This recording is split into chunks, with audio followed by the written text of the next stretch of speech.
Welcome to Kenton's videos. Enjoy the video.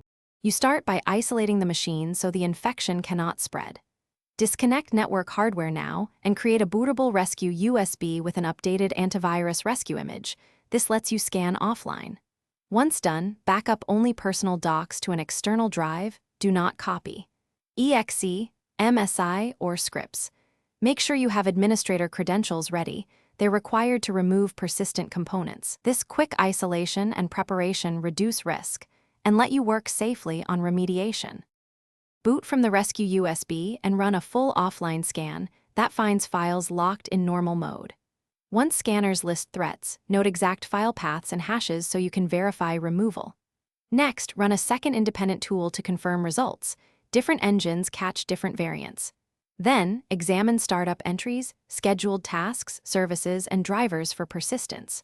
Remove quarantined files and delete malicious startup entries. If an entry resists removal, flag it for manual deletion. After unmounting, after removal, repair system integrity using SFC or equivalent to restore modified OS files and reset the host's file if it was altered.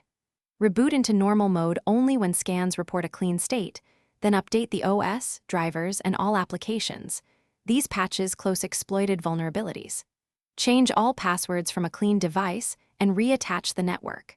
Finally, monitor logs and network activity for at least 72 hours. Enable real-time protection and IDS rules, and keep a recent backup strategy going forward. If something reappears, use the troubleshooting tip below. Thanks for watching. Consider subscribing if we helped you.